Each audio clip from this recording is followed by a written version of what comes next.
We start tonight with McDonald's and Coke, two of the world's most recognizable brands and two companies that have been mired in a slump. But today, investors got a glimpse, perhaps ever so slight, that things may finally be turning around. McDonald's revenue met Wall Street estimates, while earnings per share missed, but the company's new CEO said that he's close to revealing a plan to remake the world's largest fast food chain. Coke, meanwhile, beat Wall Street estimates, and for the first time in 9 quarters reported a revenue bump.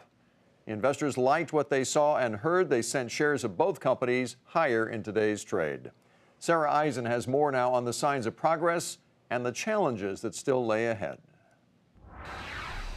Two of America's most iconic global brands are having a tough time at home. Coke and McDonald's trying to figure out how to attract younger, health-conscious consumers. But until Coke gets its product mix right, the company's boosting sales by charging higher prices for its drinks.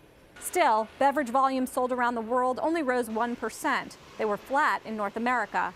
Diet Coke is a particular concern. It recently slipped behind Pepsi to become the 3rd most popular soda in the U.S., according to Beverage Digest. As we get through this year, Coke has a lot of cost cutting they're putting into place. They're investing back in their brands, and so I think in 2016 we should start seeing an acceleration of volume growth.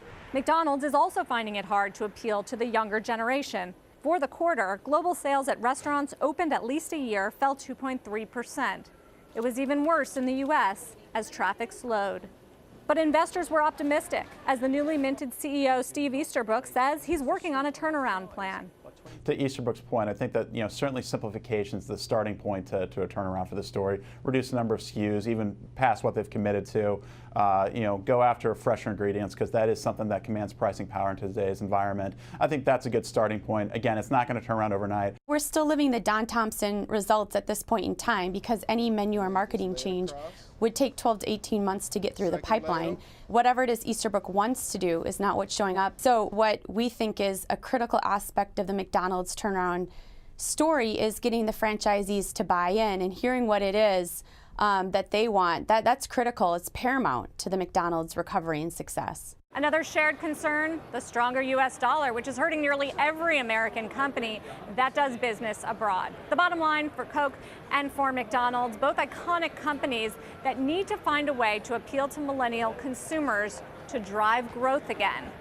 But for now, they've both given investors cause for optimism. For Nightly Business Report, I'm Sarah Eisen.